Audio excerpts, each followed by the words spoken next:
Bienvenue à Série Impact, beau dimanche matin. Et on va continuer à parler sur la marche de l'esprit. Je vais un petit peu retoucher à ce sujet-là. Et là, on va parler être guidé par l'esprit. Parce que la marche de l'esprit, c'est seulement le commencement. Puis je sais que ça ressemble beaucoup, mais notre marche avec le Seigneur, c'est pas si simple que ça. Il y a du monde qui pense on donne notre vie à Jésus, puis là, on marche sur des nuages. Non, non, non, non.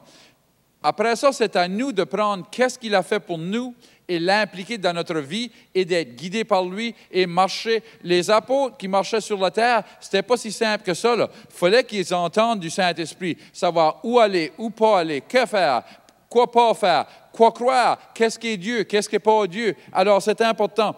Alors, on a vu la semaine passée que marcher dans l'Esprit, c'est aussi simple, mais aussi dur que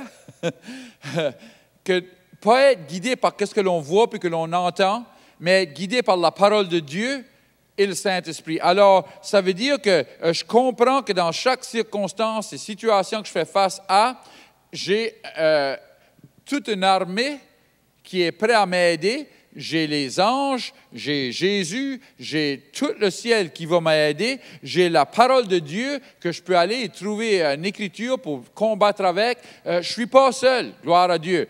Et je ne suis pas limité à ce qui se produit sur la terre. Je parlais de ça l'autre jour avec du monde de notre Église, puis je leur disais, comme des fois comme chrétien, on veut être spirituel, mais on garde dans le lieu charnel. Je vais expliquer ça.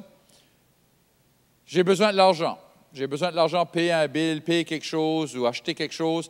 Et là, je commence à... Puis je l'ai fait moi-même. Là. Je commence à regarder tout le monde que je connais dans l'Église. Qui est-ce qui a bien l'argent? Qui c'est qui a bien assez d'argent qui pourrait m'aider avec ça? Et là, on dit, monsieur businessman, il sait, monsieur homme d'affaires, il sait, lui doit avoir l'argent. Je vais prier que le Seigneur lui parle. Et là, on commence à regarder à l'homme pour voir nos besoins à la place de Dieu. Je m'en rappelle, je parlais avec un homme, puis il se préparait pour s'en aller avec une équipe sur une mission. Et là, il dit, j'avais besoin de, je pense que c'était 5 000 $. Il dit, je pensais, c'est peut-être cet homme d'affaires-là, ou cette personne, ce couple, ils ont de l'argent. Puis il dit, j'étais vraiment surpris quand un petit jeune gars d'une vingtaine d'années, avait travaillé tout l'été, sauvé tout son argent, arrive avec lui avec une enveloppe pleine d'argent. Et dit, je ne peux pas aller sur la mission, mais je voulais t'envoyer. Et voilà, il lui a donné comme 3 600 pièces ou whatever qu'il avait besoin pour finir l'argent qu'il avait besoin pour le 5 000 $. Il dit, j'étais vraiment humble de recevoir de lui, premièrement, parce que dans ma tête, je pense à tous les autres qui pourraient le faire. Et il avait beaucoup de monde dans l'Église qui aurait pu le faire, qui aurait pu lui donner le 5 000 comme rien. Mais Dieu a utilisé ce jeune homme-là. Pourquoi? Parce que Dieu voulait qu'il voie que c'est lui qui pourvoit nos besoins, pas l'homme. Alors, des fois, on peut quand même, qu'on essaye de marcher dans l'esprit, on peut être guidé par la chair. Juste quelque chose, j'en vois là. En tout cas, alors on va parler aujourd'hui sur être guidé par l'esprit, qui est le Saint-Esprit de Dieu.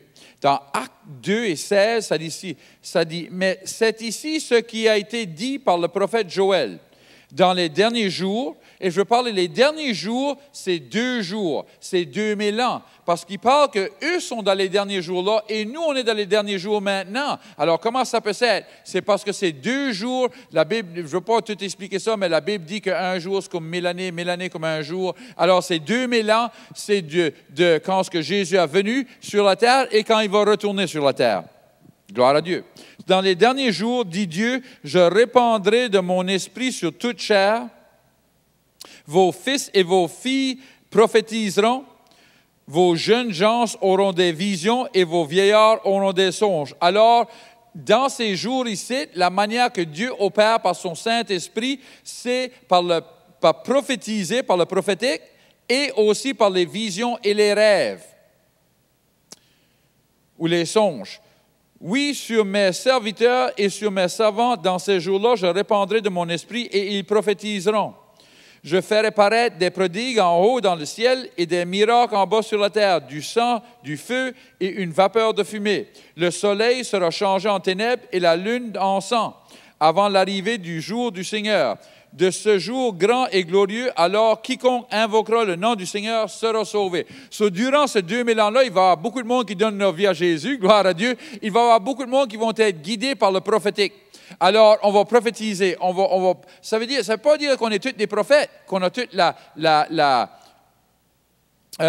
l'office du prophète, mais on peut tous prophétiser. On peut tous entendre du Saint-Esprit et parler. Le prophétique, c'est simplement entendre de Dieu et parler qu'est-ce que l'on entend. Alors, il dit, mon Saint-Esprit va être répandu sur tout le monde et les manières qu'il va parler, c'est par les signes, les prodiges, mais il va parler à mon peuple par les visions, les songes et aussi par le prophétique, où la voix en dedans qu'on entend et là qu'on parle. Alors, on sait que la manière, la plupart du temps, que le Saint-Esprit nous parle ou nous guide, c'est par la petite voix en dedans de nous. Il nous parle par en dedans. C'est comme une pensée, mais on sait que c'est le Saint-Esprit parce qu'il nous parle, puis c'est en ligne avec la parole de Dieu et il nous montre des choses.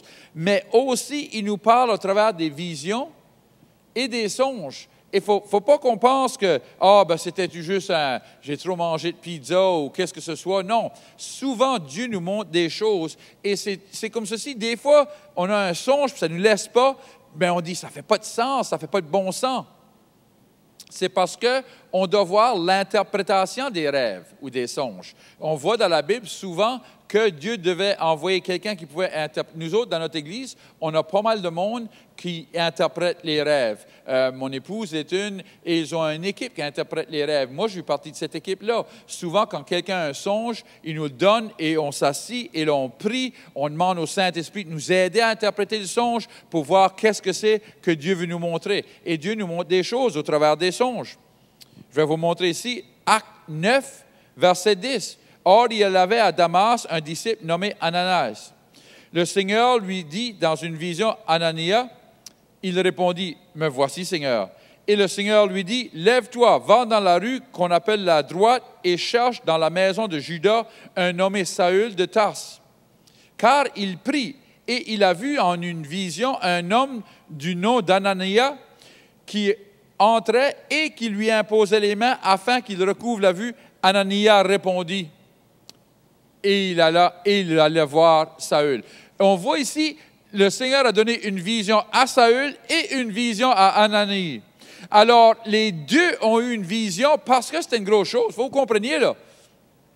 Ananie, il dit au Seigneur, il dit, là, Saül, il tue les chrétiens, il les tire en prison, tu veux y aller parler? Et le Seigneur dit à Ananie, il dit, si je prononce ça bien, il dit, vas-y, j'ai appelé cet homme à faire de grandes choses et c'est toi qui vas lui imposer les mains et il va voir, ses yeux vont être ouverts à toutes les merveilles de Dieu et ça va.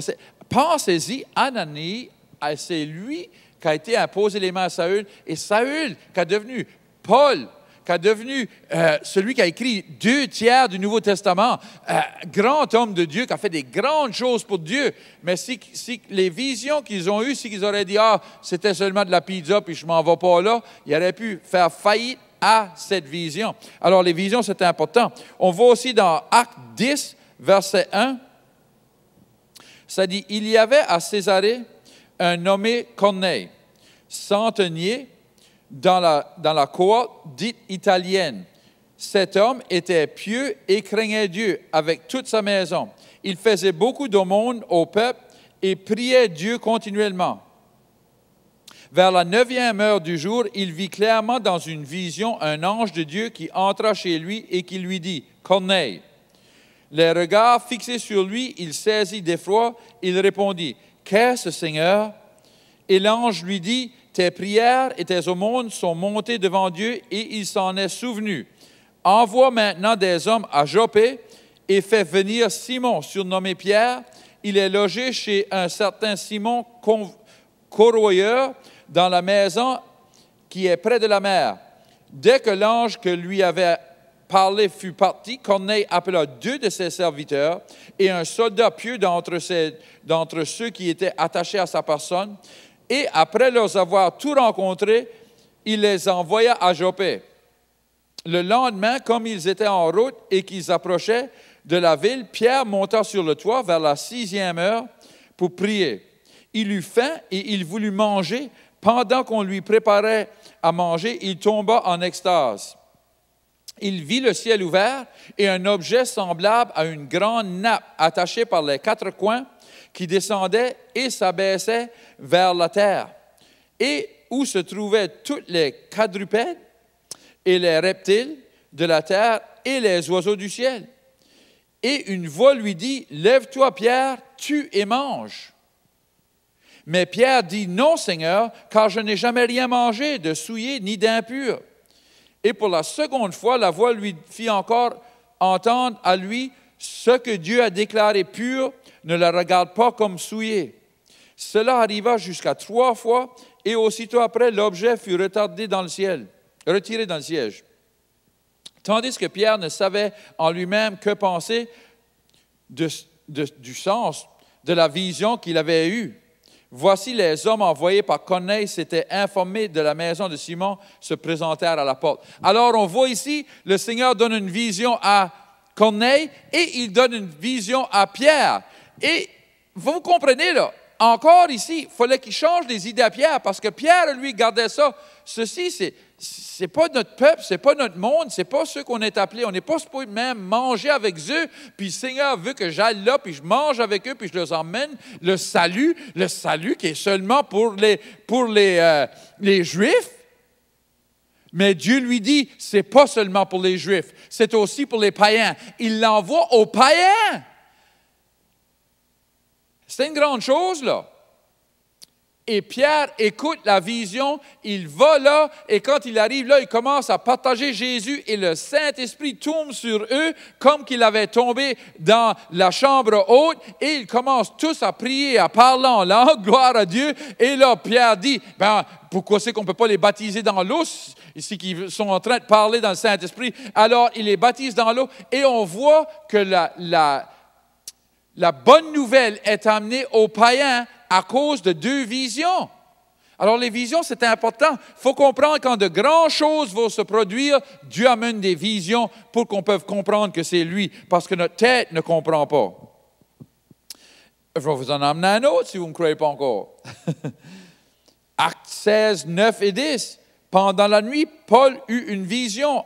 Un Macédonien lui apparut et lui fit cette prière. « Passe à Macédoine, secours-nous. » Après cette vision de Paul, nous cherchâmes aussitôt à nous rendre à Macédoine, concluant que le Seigneur nous appelait et nous annonçait la bonne nouvelle. Alors, on voit ici, le Seigneur lui montre qu'il devait aller à Macédoine. Alors, l'Évangile n'aurait jamais été à Macédoine si que Dieu... Et c'est une vision de nuit qui est vraiment un songe ou un rêve. Je pense qu'il dormait, si on regarde le mot nuit, là, c'est vraiment main nuit. Et d'habitude, à main nuit, le monde dort. Alors, on voit là que Dieu lui a montré, durant la nuit, une vision. Et à cause de cette vision, l'Évangile est amené aux Macédoines. Peut-être que Dieu vous a donné des songes ou des rêves ou des visions et vous n'avez rien fait avec parce que vous pensez, je ne sais pas si c'est Dieu ou pas. Vous devez demander si c'est lui, parce que si c'est lui, je vous le dis maintenant, de grandes choses peuvent arriver. Quand Dieu emmène des songes et des visions, c'est parce qu'il veut faire des grandes choses à travers son peuple. Et le jour où on vit Dieu veut faire de grandes choses sur la terre. Gloire à Dieu. Alors, ne pensez jamais que Dieu nous guide seulement par la voix, il nous guide aussi par la vue. Parce que notre esprit, non seulement peut entendre, mais il peut voir aussi, gloire à Dieu. Et il peut voir le jour et la nuit. Il peut voir quand on est réveillé et quand on dort, gloire à Dieu. Alors, ne limitez pas Dieu à seulement la petite voix en dedans, parce que vous pourriez manquer de grandes choses. Je vais vous encourager. Une autre manière que Dieu parle ou que Dieu nous guide par son Saint-Esprit, c'est par percevoir. On n'a pas entendu une voix, on n'a pas une vision, mais on le sait en dedans. Et je vais vous montrer une instance de ça, c'est dans Actes 27, 10. Ça dit, c'est pourquoi Paul avertit les autres en disant, « Ô homme, je vois que la navigation ne se fera pas sans péril et sans beaucoup de dommages. Non seulement pour la cargaison et pour le navire, mais encore pour nos personnages. » Alors, Paul se sentait en dedans, c'est pas bien. Et eux, ils disaient, ben non, qu'est-ce qu'il trouve, Paul, il fait soleil, il fait beau, c'est un beau temps à naviguer, on s'en va dans le navire, c'est le parfait temps. Et Paul était, non, c'est pas le bon temps. Ils ne l'ont pas écouté et ils étaient pas même un jour en chemin et une grosse tempête est venue et ils ont manqué de mourir, ils ont perdu le bateau parce qu'ils ne voulaient pas écouter cette sensation en dedans que Paul avait. Et c'est souvent que ça nous arrive comme chrétiens qu'on se sent mal à l'aise de faire quelque chose et si vous poussez, vous le faites quand même et quelque chose de mauvais arrive, vous ne pouvez pas blâmer le Saint-Esprit, vous ne pouvez pas blâmer le Seigneur, c'est votre faute. C'est votre faute, il n'y a personne d'autre. Alors, je veux vous compreniez, quand c'est ça ne sent pas bien, une décision, que ce soit une décision dans le business, que ce soit une décision d'aller quelque part d'un voyage, si ça se sent mal en dedans, n'y allez pas, parce que Dieu est en train de vous avertir par son Saint-Esprit que ce n'est pas bien. Je me rappelle une fois, j'avais été écouter un prêcheur, puis on était dans le service, puis la musique jouait, puis la louange, c'était assez beau, puis tu pouvais ressentir la présence de Dieu, c'était merveilleux. Et aussitôt que l'homme a pris le microphone et commence à parler, en dedans, ça a été comme « Et j'étais comme « Seigneur, qu'est-ce que c'est ça? » Il dit « C'est parce qu'il opère par des esprits mauvais. » Et il commence à regarder si quelqu'un ricassait « l'esprit est sur toi maintenant parce que tu es en train de rire. » Il essaie de manipuler le service et manipuler le monde. Et je me rappelle, ce prêcheur-là, il continuait à venir à cette église-là, puis le monde commençait à être fâché, aisé, puis à ne pas servir le Seigneur, puis ça les amenait vraiment, vraiment à une place qui n'était pas bonne. Je n'ai pas été de nouveau, je n'ai pas retourné, je n'ai pas écouté de nouveau ce monsieur-là, parce que je me sens entendant, ça ne sent pas bien. Alors Dieu nous avertit par son Saint-Esprit en dedans. Gloire à Dieu. Je veux juste vous encourager de marcher dans l'Esprit et d'être guidé par le Saint-Esprit, d'être guidé par Dieu dans tout ce que vous faites. Gloire à Dieu. Peut-être vous écoutez aujourd'hui, puis vous dites, je t'ai guidé d'écouter ceci, je t'ai guidé de venir ici, mais je n'ai jamais donné ma vie à Jésus, je ne lui ai jamais demandé. Ou peut-être que vous viviez pour Dieu un temps, et là, vous êtes éloigné, et aujourd'hui, vous êtes amené à cette émission. Je veux prier avec vous, si c'est bien. On va prier ensemble. Seigneur, je te remercie d'avoir envoyé Jésus. Pardonne-moi de mon passé et de mes péchés. De ce jour-ci, je vais te suivre avec tout mon cœur. Dans le nom de Jésus, Amen. Si vous avez prié cette prière, j'aimerais te savoir, j'aimerais d'entendre ça. Si vous vouliez nous contacter ou même venir nous voir si vous êtes dans la région de Moncton, on est ici 9h et 11h chaque dimanche matin. Vous êtes bienvenus à venir. Que Dieu vous bénisse.